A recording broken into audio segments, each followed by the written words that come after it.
チャラさダダダディダダドゥダダうなるエンジンで涙なんかぶちぎれ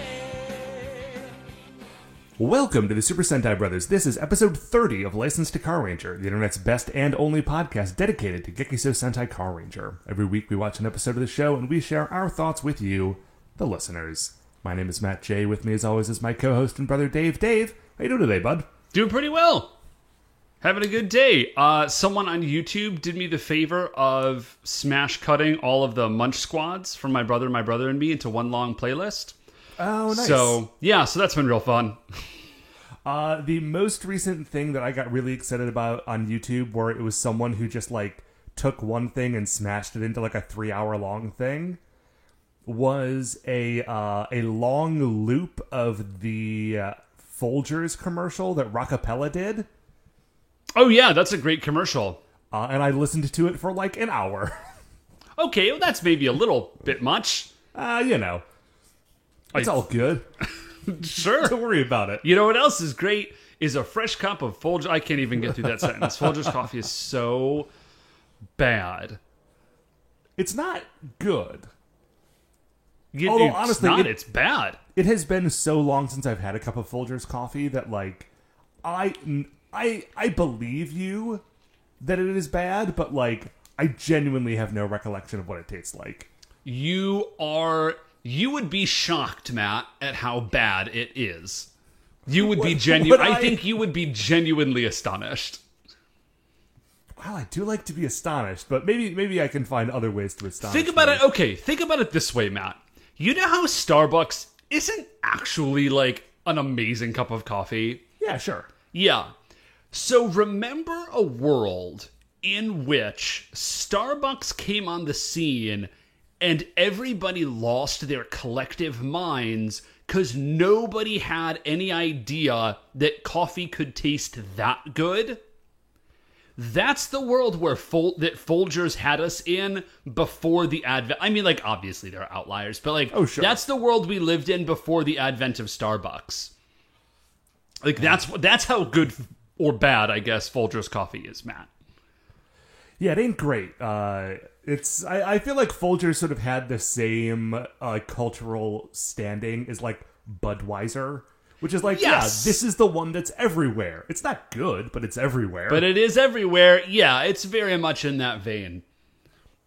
Budweiser was the king of beers, and actually no, Folgers was not the king of coffee. The king of coffee is a very fun character from the Thrilling Adventure Hour podcast, which is back, and I recommend to all.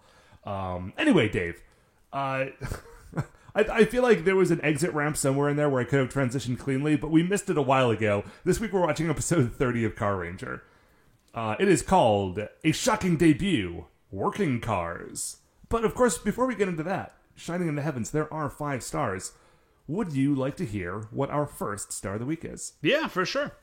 So, I guess it's Sunday as we're recording this. So last week, I went out of town on a business trip. Which I don't do too often. Maybe? I don't know. I'd have never taken a business trip, so I don't know if it's actually fun or not. Well, here's the thing. I think that taking a business trip a lot is bad. If your job is that you have to take, 2 business trips a month or 3 a month, or, our friend of the show, Bill, he used to have a job. Oh, yeah, that used to travel all the time. It was terrible. And it was miserable. But, I do work travel, twice a year. And so it's just it's not a vacation because I have to do work, but, I'm being paid. Yeah, you're, out of the house, right? Sure, I'm being paid to be there. I get to go to, new restaurants that I've never gone to before. I have some sort of, travel expenses, or, I can, bill my travel expenses to the office so I can actually, go out to a city and enjoy it. And it was really nice. I've actually been to Cincinnati before, but this is the first time I've ever spent a significant amount of time in downtown Cincinnati. Okay, it was very nice. Never been there. There are good restaurants and bars. It's also okay. Here's the one thing that I forgot about though when I was going down there, and it is this: I have a friend who lives in Cincinnati. Neat. And as I was packing my bags to go down there, was like, oh, like the conference I'm going down for ends on Friday. Maybe I can stay through the weekend. I'll, like, to hang out with them. I'll grab another, like, couple of changes of clothes. I pack it all up. I go down to Cincinnati. I'm like, cool. Then, like, day 2 of the conference. So I'm down there. It's Thursday. I'm like, oh, yeah. Wonder if I'm going to end up staying through the weekend. Oh, you know what I should probably do is call my friend and tell them that I am in town, like, 2 miles away from them. Yeah, that would have been a good idea. Yeah, had you done that. Would have been a great idea, because turns out it was not a great weekend for her to hang out. We were able to, like, grab a drink or something, but I did, like, I was just thinking about my mental flow on that. Like, I spent, like Monday or Tuesday night, rather, I thought ahead far enough to pack extra clothes, but did not for another 2 days think to get in contact with the person whose house I would be staying at were I to stay in town for a few extra days. So that's, I was sort of blaming that on, travel brain, but it was not my finest moment, Dave. Well, listen, there is... Yeah, I always assume people are semi-available. Like yesterday, I just ended up on your street. And I'm not going to go into the details, but I just called you, and I just kind of assumed you were free. You could have been in Cincinnati, apparently. But I did not call you ahead of time. I just showed up at your house. Oh, yeah. The original plan was I was definitely going to be in Cincinnati. See? So, I mean, everything all worked out. It was very nice to see you. Anyway, Dave, what is our second star of the week? So our second star of the week is Beth ended up, she was going to come back on Thursday evening. She did not. She ended up extending her flight because some stuff. And so she's actually getting back tonight, which she could have gotten back earlier, but she has the kids with her. And this was the soonest time she could get a direct flight with no layovers. That's important. Which, yeah, if you are traveling with children, that is a great idea. So she's getting back midnight tonight. And I have just gone kind of bonkers with cleaning. It's amazing. We're it's just clean. It's all clean. Like, the kitchen is clean. All of the children's laundry is done. All of it. Amazing. It's incredible. Are you, like, taking a bunch of photographs of this so that you can, like, document it and show it to people later and be like, see, it does happen. It does happen. Like, we are capable of making the... Yeah, no, I have one picture. I do have one picture. I should take some more. So, yeah, everything is clean, and, you know what's astounding is, like, I could still be cleaning. Is, like, the incredible thing to me. Like, you've been doing it for a full week, and, like, although you are done, it is not as clean as it could be.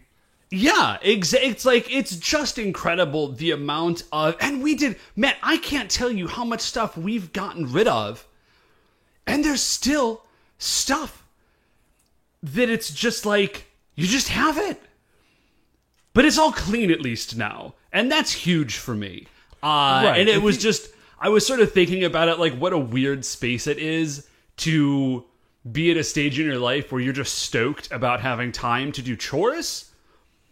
Oh, yeah, dude, listen, it is, as we record this, it is September 29th, and I had the thought, I'm going to call it last Tuesday, where I was like, man, I really think that soon I'm going to have a free weekend and I can finally get to spring cleaning.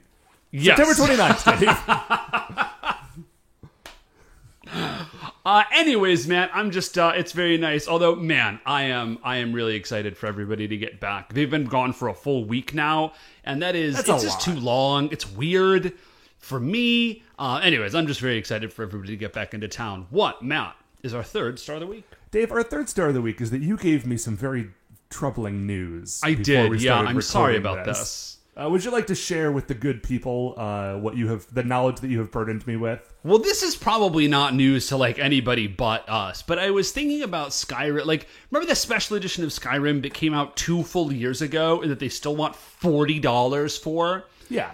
The big push of it is that you could get mods for the Xbox, which is what I have.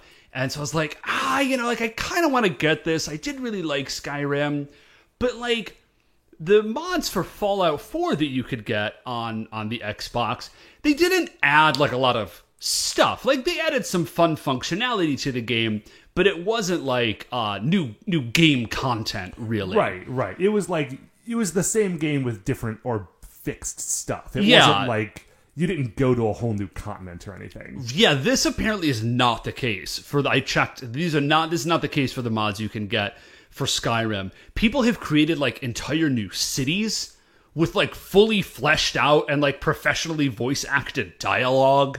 Wow. Like, see, this is the terrible knowledge that I now possess. yeah, Because like you could. If I had time to play video games, I would definitely spend $40 to get. And I already owned all of the stuff. This is the thing that bugs me about this, is that I know if you had Skyrim for Steam, you could just get like the legendary re-edition or whatever for free. I also had all of the extra stuff, and it just seems like a jerk move.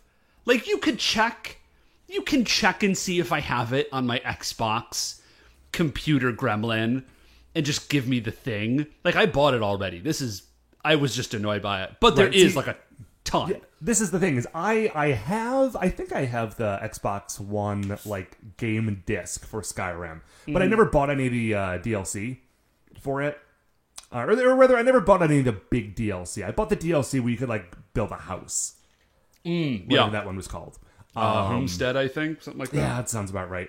But so, like, not only have I not spent money on Skyrim in a while, I have not thought about Skyrim in a while. Dave, Skyrim is a 8-year-old game. Yeah, at it's this 8 point, years old I at think. this point. And Yes. although I've never actually beaten it, I have put hundreds of hours into it over the most of a decade since it came out. Yeah. And I really thought I was just done with Skyrim forever. Because I was like, well, I've done all this stuff. And, like, I never bought the DLC, but I remember I was, like, cat-sitting for you one weekend after you had bought all the DLC. So I played through all, like, the vampire stuff. Oh, okay. Right And on. so I was like, I've done it. I've done everything there is to do in Skyrim. Like, I am free from the idea that I could ever do that again. And I've even got another current Bethesda game. Like, I'm still playing Fallout 76. It had never occurred to me that I would get back into Skyrim. But now I just have, like, this creeping dread that sometime in, like, mid-January, I'm just going to be home one day and, like, get into a mood where I think, you know what? Today's the day. And then that's my next 6 months. Oh, see, okay, Matt, I have bad news for you. The fact that you've gotten as far as sometime in mid-January this might happen, you're done. Yeah, I I know. You've already lost this fight. Like, I didn't know that you were going to get this until 30 seconds ago, but now I know for a fact that you are definitely going to get it maybe sooner than mid-January. Well, the thing is that now that we've had this conversation and I have come to grips with the fact that I am at some point going to get it, there's no reason for me to not, like, now you do just it get it this tonight. afternoon, right? Yeah, you're good, man. Let me know how it is. Maybe I'll check back in next week. Anyways, Matt, what is our 4th star of the week? Dave, first star of the week is that last night, after you went home, we had been talking about it in the afternoon, but we hadn't actually stopped to check. I checked to see if the TV show of What We Do in the Shadows was streaming anywhere. Yeah? And Dave, it is streaming on Hulu. Oh, that's very exciting. And Dave, it is extremely good. Well, I'm going to have some time before the kids go. I have to get everybody from the airport tonight, so I might tag in on that. That sounds great. It's really interesting because, like, you've seen the What We Do in the Shadows movie, right? I did. Yeah, I watched it like earlier this year, actually. It is in the same world, but not with the same characters. Oh, okay. Got it. So, Yes, like, yes, yes. instead of being in, like, New Zealand, or it is instead in, it's on Staten Island. All right. And so it's like it's a new crop of vampires, but all, like the same general premise. They're all like living in a house together, in a like documentary film crew setting. There is a character in the show who is not a traditional vampire, but he is instead an energy vampire, where he just like irritates and bores people to the point of like them just like emotionally cracking or passing out, and he absorbs that energy from them. That sounds very good. And so the other vampires are like Laszlo and Nandor, and this guy's name is Craig Robinson. And he just like works in an office, but he also lives in like the weird like rundown spooky vampire house. It is extremely good. It comes highly recommended. I am like I watched like 8 of the 10 episodes that were available last night. I mean, they're like 20-minute episodes, but still. I don't have a lot of great jokes. The jokes are in the show, so go watch that show. This is more sort of a this is like a comedy roadmap where like we're not giving you the comedy, but we're telling you this. Think of us as like pirates with like a treasure map, and you now have the map and can go find the comedy on your own. This is very comedy efficient on our end. Yeah. This is going to be our new thing. No more jokes, only directions. Anyway, Dave, what is our 5th and final star of the week? So our 5th and final star of the week, Matt, I know I sort of just talked about this, but I've sort of put the idea of a pulp fiction genre, not the movie, game on the back burner, because there are games that do that, I think, very well, like Adventure. But I did have a new idea. I was talking to my wife, who really likes Harry Potter, and I was like, it's a very popular series. It's a popular series. We've discussed this in the past. And I was like, that would be, like, that vibe of world. Like, Harry Potter / The Magicians / like, Wizard of Earthsea, like magical school, like you're a student and you go to a school and like you learn magic in this like setting. That would be a really fun game. And so I have been kicking around ideas for that. I have gone as far as kind of getting some notes down. So okay. So at this point right now, it is mostly a magical school generator. Okay, that sounds like most of the game to me. There's more to it than that, but like that's sort of like the bones of it, right? So what sort of things are we talking about here? Right. So like obviously you're not going to go to Hogwarts. Sure. I mean, I guess you could. You're going to go to Dogwarts. Dogblorts, School of Mysticism and like whatever, right? And here's what's up, folks. If you think that Dogwarts sounds dumb, you're right, but it doesn't sound dumber than Hogwarts. So it's like, okay, you've got to have some locations. So you roll a D8, and your school can be in the mountains, in a forest, in a swamp, on an ocean cliff, or like an island. Deep underground, it can be mobile, so you can be like a giant skyship or something. In the desert, or it can be floating like in the sky. Okay? So once you got that, you are okay. What does a 3 get you? So a 3 would get you a swamp. Okay. So your school is deep in a swamp, Matt. All right. And then you would roll a d6 to figure out what are like the divisions. Like, how are your students broken up? Okay, so for example, if I were to have rolled another 3 on that d6... that would be the seasons. Okay. So you would have the, I don't know maybe the seasons in a swamp might be a little bit different, right? It might not be like spring, summer, winter, fall. It might be like, I don't know. Let's say it's like spring, summer, winter, fall, just to be easy. Sure. And, then you need to figure out what the divisions of your houses are called. So that's a D4. Okay, so that's 2. Okay, that's an accord. So your student might belong to the Accord of Spring. Okay. All right, and then give me another D4 to tell me what implement your students at your school use. That's another 2, Dave. You guys use staves to do your magic. Dave, I love staves. Yeah. Okay, so your character, let's say, is part of the Accord of Spring, right? Let's just pick that one. I mean, I can roll another D4. Sure, yeah. Go ahead and roll another D4. So spring, summer, winter, fall. Summer. Or summer. Okay. So summer, and then Matt, give me 2d20. All right. Actually, give me 3d20, but I need the individual scores. Okay, that's going to be 19, 8, and 15. Okay, Matt. So the virtues that the Accord of Summer like espouses are what was it, 19, 8, and 15? You got it. Beauty, loyalty, and cunning. Ooh. Yeah. So the sort of vibe right here is that you there's like a whole list of virtues, and your house kind of like emphasizes some over others, but the struggle of the game is, so you guys are good at, what did I say? Beauty, cunning, and loyalty. Yeah. But the downside of that is that you also have a tendency toward vanity, deviousness, and like unthinking loyalty. Like you're too... I'm still working out the name for this one. All I have written down is Ride or Die, which isn't quite in the pastiche I'm looking for. So, so like the vibe of the game is that you are, you're trying to like emphasize your positive virtues and like overcome the sort of negative expression of that.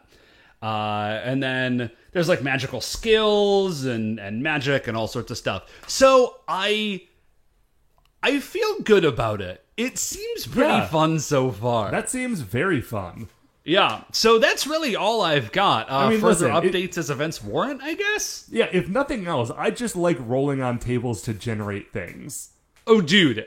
Any game that has a random character generator, if there's a random character generator in a game, I will guaranteed use it instead of making up my own character. Yeah. No question. I love it. Anyway, Dave, you know what else I love? Is episode 30 of Gekiso Sentai Car Ranger. As I may or may not have mentioned before, it is called A Shocking Debut, Working Cars. It was written by Yoshio Urasawa. It originally aired on September 20th, 1996, and you can watch along with us either on the DVD box set or on shoutfactory.tv. And we will be right back to talk about it.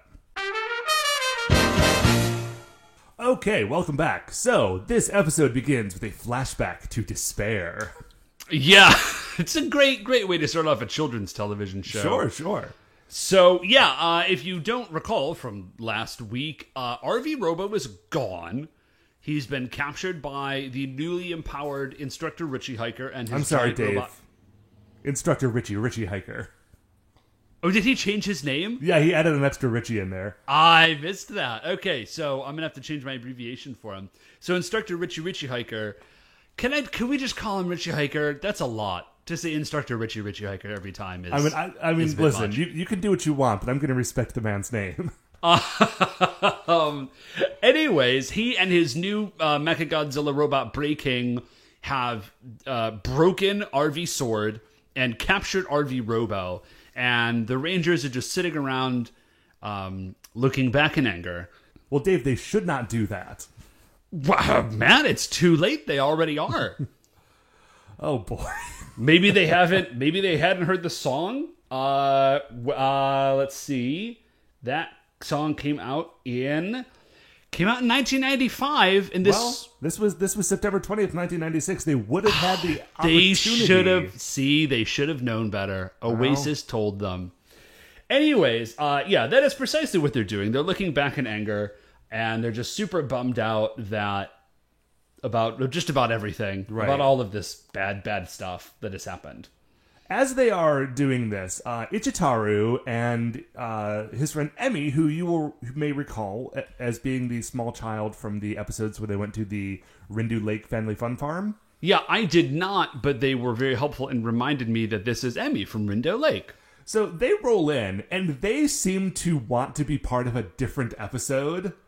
Because they're like, hey guys, my friend Emmy is visiting from out of town, and she's here because she wants to buy a Japanese dictionary at this international book fair on the 50th floor of this building. Isn't that just swell, gang? I love everything about this setup because it is so insane.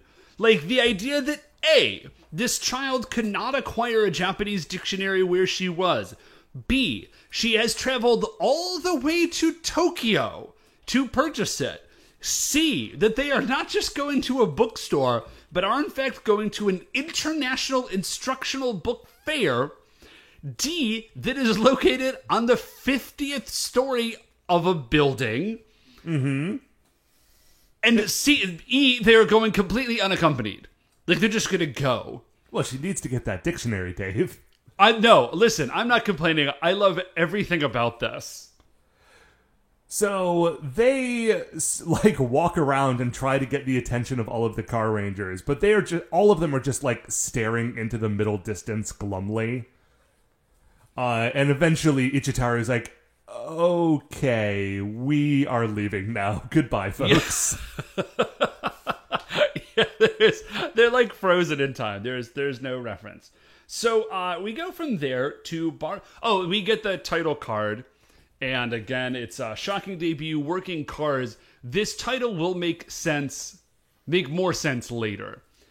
So we go from there up to Barbarian, and they've got RV Robo, and Zelmoda is down with Instructor Richie Hiker, and they're like, I can't tell if they are trying to destroy RV Robo, if they are sort of like examining it to learn its secrets. I think that they're studying it, because when they go up into like the cockpit, Inventor Grotch is up there with a team of science Wumpers, which are just the regular Wumpers who are wearing like lab coats and are poking at things. But they are making the Wumper noise. Yeah, but it definitely seems as though they are trying to study it and not tear it apart. Yeah, they say something about blowing it up. It's not super clear, again, like what the plan is. But yeah, they seem to be studying it. I only hope that this means that we will eventually get an evil giant robot. Big thumbs up there if that ends up happening. So we go from there. Yeah, Inspector Richie Hiker rolls into the BB Saloon, and as he's opening the door, he's like, "Oh man, it's so great because now, under my leadership, the Bozo have become a studious gang, and they will like their newfound like hard work and intelligence will really, help us get the edge over people." And he walks in to discover that everyone in the bar is reading manga instead of their school books. Did you catch... Yeah, real quickly. Did you catch the manga? Because you see one of them. Do you see what he was reading? It looked like a manga about Zanet. It is not just about Zanet. I actually went back and paused it. It's just a car ranger. Like, Zelmoda's in there. Inspector Grotch is in there. It is a car ranger manga. Nice. So, and then he gets real mad, and he uses some corporal punishment to encourage studying. He just, like, electrocutes a dude. He might die? I'm not sure. Oh, he does. He zaps this Wumper, and the Wumper, like, is electrified, and then catches on fire, and then, like, is reduced to ash. Okay, yes, so definitely. And then so that guy never gets back to studying, but everybody else really starts scrambling towards their books. Matt, at the risk of saying something that might get me in professional trouble, like, I get it. Sure, it's maybe not the most responsible teaching methods, but they do seem effective. Matt, listen. Some days you're just trying to get through the material. Anyways, what? That was real bleak. Sorry. Anyways, so we go from there to the International Study Book Fair. The children are there. It's, as you said, up on the 50th story of this very weird-looking building. And it's the boringest con I've ever seen. Like, the Scholastic Book Fair is more exciting than this book fair. Yeah, and it does give me, like... It looks like a really watered-down Scholastic Book Fair, because it's just, like, a room with temporary bookshelves with books on them that people are, like, aimlessly wandering around. But everything is, like, gray. Yeah, It just looks like a very bad store. It looks like the worst store. But it's a great view, because as we said, it's up on the 50th story of this, like, office building. This very weirdly shaped office building, but we will get to that later. Yeah, we'll get there.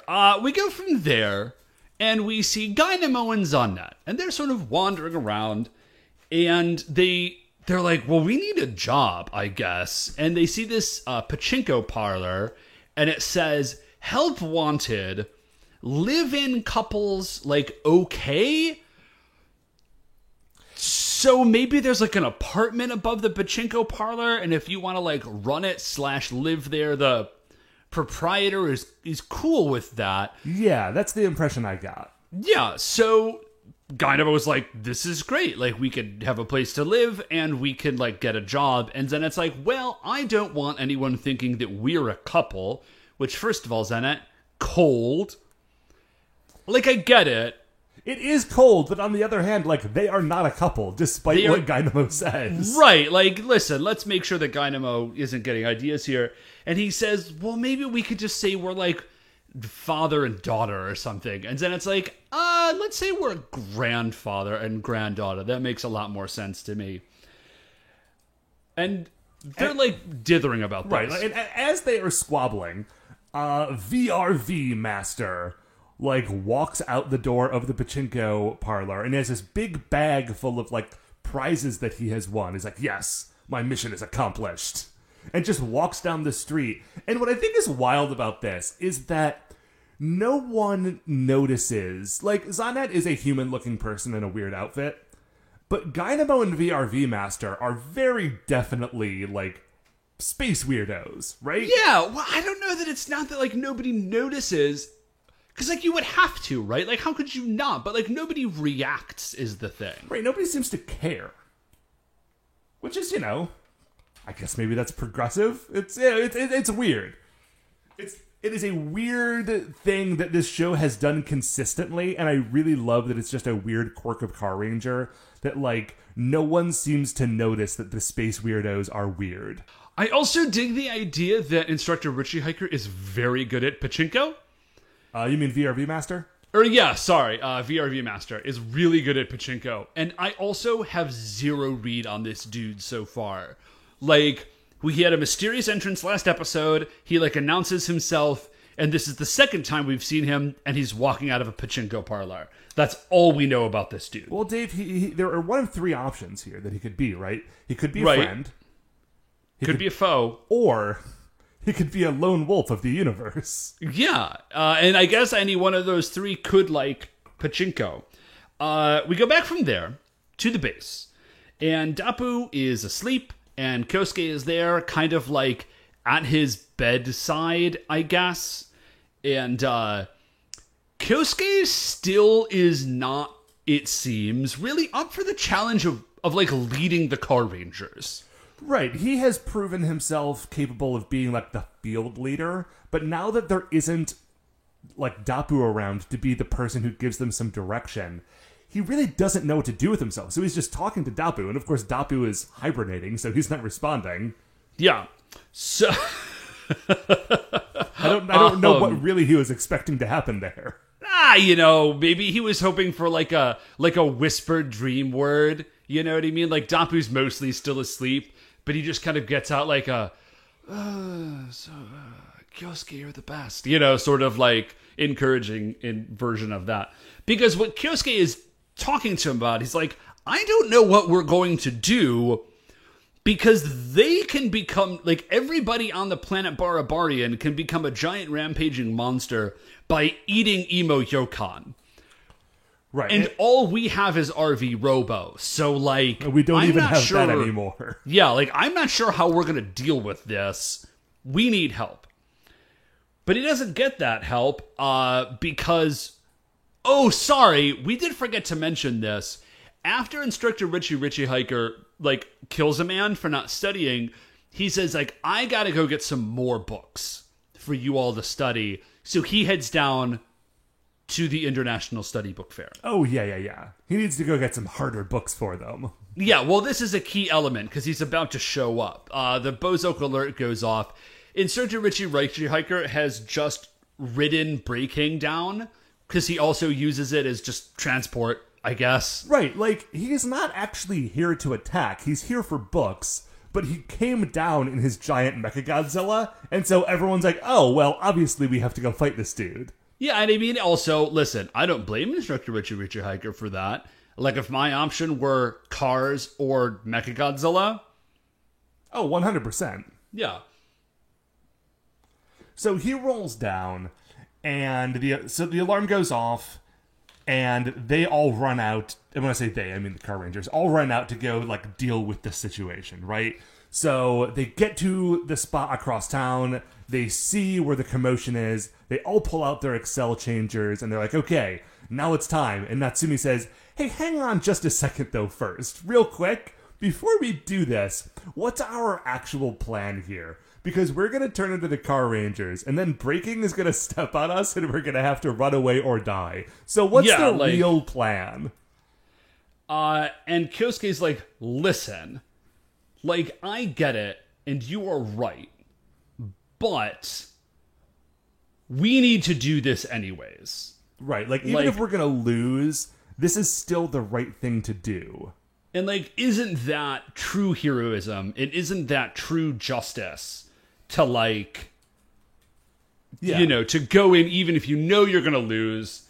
And then they all say, like, yes, like, definitely, yes, we will all go do this. And then they, you know, they all hench in and run in. They very nearly do, Dave. Oh, yeah, that's right. But first, they're interrupted by a man who might be a friend, might be a foe, or may be a lone wolf in the universe. Dave, it's VRV Master. They're back. VRV Master rolls in. It's like, hey, what's going on, guys? I know that you're pretty stoked to go do this, but why don't you follow me first, and we'll deal with some Car Ranger stuff.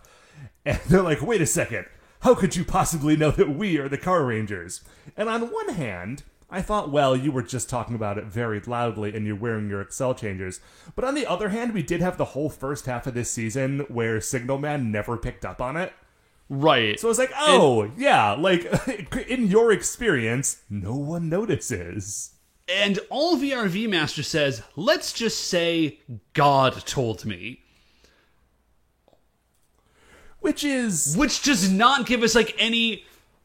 It's great because it is equally bizarre and gives us zero read on who VRV Master is.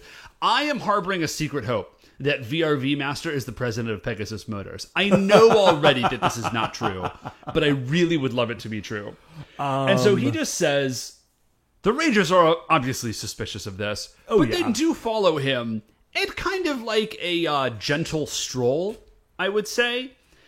There is despite the fact that Breaking is in the city, currently like low-key rampaging on his way to the International Book Fair, nobody in this scene is acting with any sense of urgency. Right. VRV Master says, listen, I got some big robots. Why don't you just use mine? yours, you guys yours can are come on down. And they're like, wait a second. You also have giant robots? It's like, yeah. I have the VRV, what did he call them? The VRV... He calls them the VRV machines, but then he also says that VRV stands for Victory Ranger Vehicles. Yeah. So they're the Victory Ranger Vehicle machines, which seems a lot, but whatever. And then he is VRV Master, so does that mean that he is the master of the Victory Ranger Vehicles? That makes sense. I'm okay. Yeah, that's fine with me. So they just kind of like take a chill stroll into the Tokyo Dome. And Kyosuke's like, why are we in the Tokyo Dome? And then they walk through a door and there's a secret base there. Right. And what VRV Master says is like, oh yeah, the Tokyo Dome is like the biggest garage in Tokyo. So I used that to make my secret base. Like, sort of in the same way that Dapu made a secret base in the back of Pegasus Motors, but, like, that base, I guess, is smaller because Pegasus Motors is smaller. So VRV Master is, like, using car magic on a grander scale than Dapu did. Does that is sort of the vibe I'm getting. Yeah, this whole scene happens, like, real quickly and none of it makes sense. So just, like, follow along. And it also doesn't make sense to the Car Rangers. That's important to know. Like, they're completely baffled. Okay, this part they're baffled. They're about to not be baffled. Because what they then say is he says, I've got all new vehicles for you. So, like, red, you get V-Fire, and it's a fire truck. And blue... And Kyosuke says, why is it a fire truck? Right, yeah, he doesn't get that. But he's like, it's a fire truck, that's weird. Then there's a blue gets a police car, and green gets a dump truck, and yellow gets a bulldozer, and pink gets a rescue vehicle. So this is where the title of it comes ambulance. Yeah, I assumed that they meant like working vehicles like functioning, and what they actually mean is working like These are they're all like working. Yeah. Yeah, they're not like race cars or something. Yeah, and what's all of, as I said, like Kyosuke was surprised that it was a fire truck, and as they continued to be unveiled, all of the Rangers are like, "Why would I have a bulldozer? Like, what is this going on very here?" strange. Like, what's going on? And they're like, this is weird. And then Yuko says, hey, wait a minute. I just remembered something Dapu said. And we go back and she has like a flashback and she sees Dapu, and Dapu just says like, be careful of friendly aliens. They might be Bozok in disguise. And she's like, hey, everybody, we need to be careful of this seemingly friendly alien. And everyone's like, yeah, good point. Like, we will follow the words of Dapu, a child from space. And so VRV Master says, okay, you're following the words of Dapu no matter what. I understand. Like, I get it. Like, I respect your decision. Though it saddens me. And then Right. as they were walking out, because they're all going to go, I guess, like, henshin and try to go punch breaking in the big toe. Like, as they're about to walk out, VRV Master says, hey, actually, hang on a sec. Before you go, I won all of these gumdrops at the pachinko parlor. And, like, it's a lot. It's a lot. I'm not going to eat them all. Why don't you take them with you? And then they look at the gumdrops, and they have another flashback to another very specific Dapu memory. Where And Dapu, Yuko says... yeah. He's like, Yeah. He's like, wait, we see Dapu, and he says, any alien that tries to give you this brand of gumdrop, Like, this specific brand. you can trust those ones. Because these particular gumdrops have a smell that is reminiscent of Planet Hazard, which is his home planet. So he's like, so they're probably cool. Well, so, like, the Bozok don't like them, I think is what he says. Oh, so, is like, that you what can it is? trust... Yeah. So you can trust them. This is so... It's just madness. This scene, none of this had to exist. Because, like, they set up something where Dapu was the one who told them not to trust it, and then immediately just had Dapu loop around. Like, none of this had to happen. See, I love this, because I feel like this is one of those moments where I am reminded that they are, like, this show is having fun on purpose. Oh, okay, yes, no, that is a very good point. Yeah, thank you. Like, they introduce, like, a very specific memory and then undercut it a second later with an even more specific memory. That's good. Yeah. So, so they're like, okay, fine, we will take your cool robots. Neat. So they take the robots, and Breaking is sort of like rampaging, and then they see in like a monitor, I think, like Breaking, like running around the city, and then Kyosuke somehow sees through the monitor to the building, into the window, and sees Ichitaru and Emi somehow in the top floor of this building. And he's like, we gotta go! So they do a henshin. It's a good henshin. It is a good And mention. yeah, and then VRV kind of sends them out. Or no, he doesn't send them out. He rolls out of the hauls Tokyo them Dome. out. He hauls them out in his carrier, in the carrier Zord. Basically, Brachiodon, whatever that guy is called. Oh gosh. Brachia King, something like that. Great It's King the carrier Zord. Great King Brachiodon, I think is what he was That's called. it, Great King Brachiodon, Zooranger. or yeah. So it's a carrier Zord. He's got a carrier Zord. Yeah. It's called Vic Trailer. And it's a big trailer, and it hauls a couple of like shipping containers behind it, and in those shipping containers are the new VRV machines. Yeah. So he says, when you win this fight, afterwards, I will treat you to some bittersweet treats. And Kyosuke's just like, I have no idea what that means, but okay. Let's roll. I really like it. Kyosuke's just like, I don't know what we're talking about, but all right. So they launch. We do see real briefly that Vic Trailer has like a sort of standing robot mode. It's like a quick shot. Yeah. But there is a version of Vic Trailer where he's just Vic Trailer, powerful robot Like fighter. Victor Trailer. Yeah. And as the VRV robos, or the VRV machines rather, roll out, VRV Master just like puts his feet up on the dashboard of Vic Trailer and is like, all right, let's see these guys that I've heard so much about. So they roll in. By this time, Instructor Richie Hiker has zapped the building with some eye lasers, but it seems like he did it by accident, like he hit the wrong button. Because, he's not really here to attack. He's just not concerned about the collateral damage of him coming down to grab these books. But he didn't actually mean to shoot the building, but now everyone is like, moving with some more urgency. Right, like, oh no, we've gotta save all these children, basically. Yeah, there is a brief spot where Ichitaru goes from, like, real great to not great very, very quickly.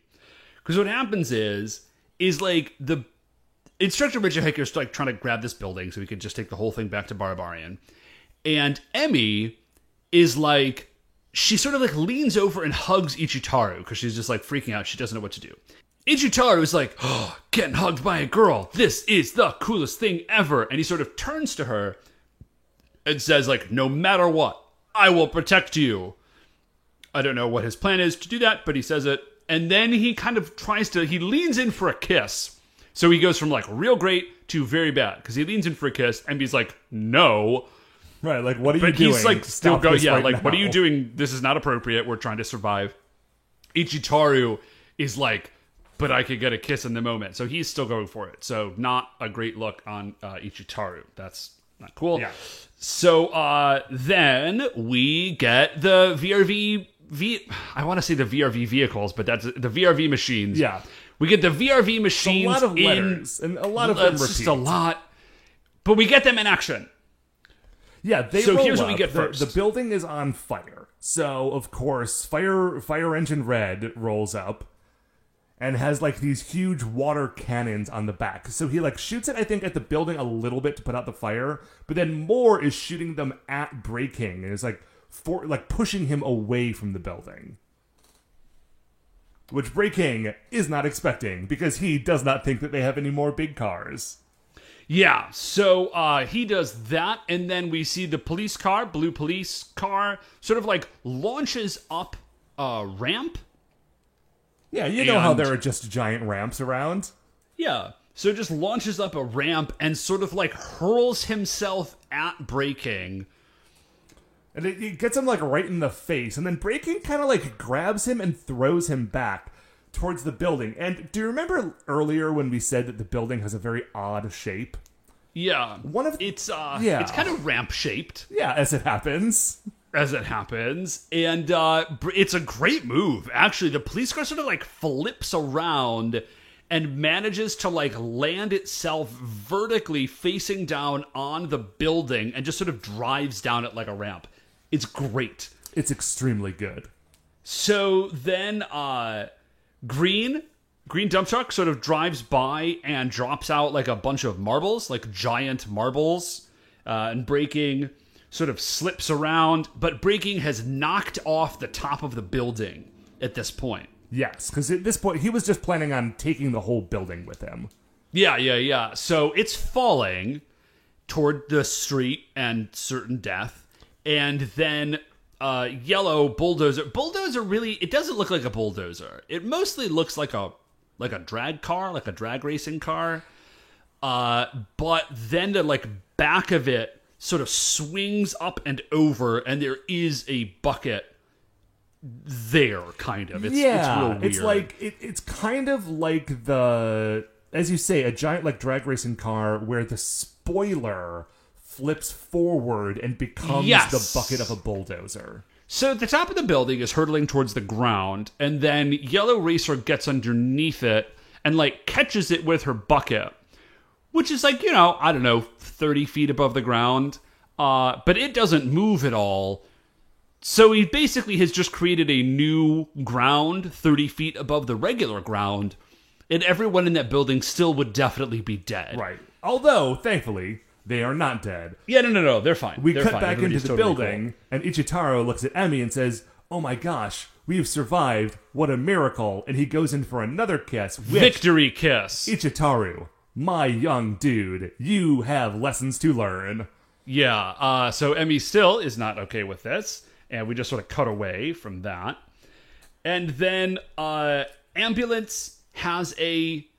So the ambulance has like a syringe rocket? The ambulance does have a syringe rocket. It has a syringe rocket, and she shoots that... At this point, I feel like there's been one or two things to sort of like get us up to here. Natsumi has used the bulldozer to take that top part of the building and put it onto the back of the dump truck, and the dump truck is driving away with it. Then Bray King is trying to push over what remains of that building on top of Natsumi in the dump truck, but Natsumi in the dump truck, like, it's a very powerful vehicle, so they're just like pushing this building back and forth, and they're kind of at a stalemate. As they are doing this, Yoko like zooms in behind with her syringe rocket. Yeah, so she shoots him with the syringe rocket, and this paralyzes him, like, with anesthetic in his robot, in his giant Mecha Godzilla robot body. Because the syringe does go directly into Bray King's butt, and we see like Bray King's robot eyes bulge out. Yeah, and then Red uses a fire hose to push a giant ball full of gasoline or something or fuel at him, and then it's sort of like underneath Bray King, and then it explodes and launches Bray King up into space, into orbit, into space again. It's very good. But everyone around it is fine. Well, because Bray King's like legs and tail, I think, sort of contained the blast, and that's why he shot straight up. Yep, that makes 100% sense. That's science, Dave. So that's it. That's it for them. We see we're back down on the ground, and everybody's unhinged, and Ichitaru is running after Emmy, like trying to apologize. And she's basically like, no, that was not appropriate. I do not accept your apology. And like, I am going to need some time. Yeah. Like, I am walking away. Yeah, Emmy is definitely best kid in this episode. There are other episodes where I have thought that Ichitaru was best kid. This week, not the case. Yeah, my notes just say, thank goodness a woman finally standing up for herself on this show. Like, I'm just remembering back to the entire season of... oh my gosh, Dairanger, where Rin just puts up with like half a season worth of nonsense from the White Ranger Co. You know, it's like, man, yes, thank you, Emmy. Great job. Yes. Good job. So then VRV Master shows up. Yes. In VRV Master's like holding some bottles. He's like, yes, now, after a great battle victory, as well as after a shower, I think he says, like, these a bittersweet treat. Like a bittersweet treat is the greatest thing. And he hands them out, and there are these bottles, and they say sweet coffee milk. Yeah, it sounds nice, I guess. You know, I dig it. I had iced coffee this morning. It's delicious. And then the Rangers are also like slightly nonplussed by this, but they're like, well, those look nice. And then they have them. And that's the end of the episode. Right, like VRV Master sort of like just wanders off after handing them the coffee milk. And then they all, as they drink them, they strike a pose, which I can only assume is a joke like about commercials for that brand of coffee milk. It would be it's the only thing that makes sense. It would be as though if it was a commercial for Folgers coffee, like they all struck up a song and started pretending to be rockapella. That is precisely that's the only thing that makes sense, and it's the only thing I now will accept, Matt. Yes. But that is the end of the episode. Yes. Man, I did not think I was going to be able to end that with a callback to the beginning of the 5 stars, but very exciting. But you made it happen. And actually, it's close to the end of our episode. We still don't have a new monster for the Creature Royale. That's true, because although Breaking was defeated, he was not destroyed. Yeah, and that is going to do it for another episode of License to Car Ranger. Before we finish up here, I would like to remind you all that you can email the show at supersentaibrothers@gmail.com. If you want to get any updates on future episodes or check out the things that we're talking about on Twitter, we are at Super Sentai Bros. Dave, if people want to get a hold of you for your role-playing game playtest, how do they do that? It is just GoSentaiHeroes@gmail.com, and if you get a hold of me, I will get you out the rules and put you on the mailing list. We're on version 4. Just a lot of like tweaks and clarifications and edits, and I'm really excited about where the project's going. Right on. If you like the show, everyone, please remember that shining in the iTunes review section, there are 5 stars. Rate, review, subscribe on Apple Podcasts or wherever it is that you get the show. That would be very cool of you. The Super Sentai Brothers are a production of Retrograde Orbit Radio. To listen to any of the other great Retrograde Orbit Radio shows, you can do that all at retrogradeorbitradio.com. Once again, we are the Super Sentai Brothers. I'm Matt. I'm Dave. And we'll see you next week for the greatest show on Earth.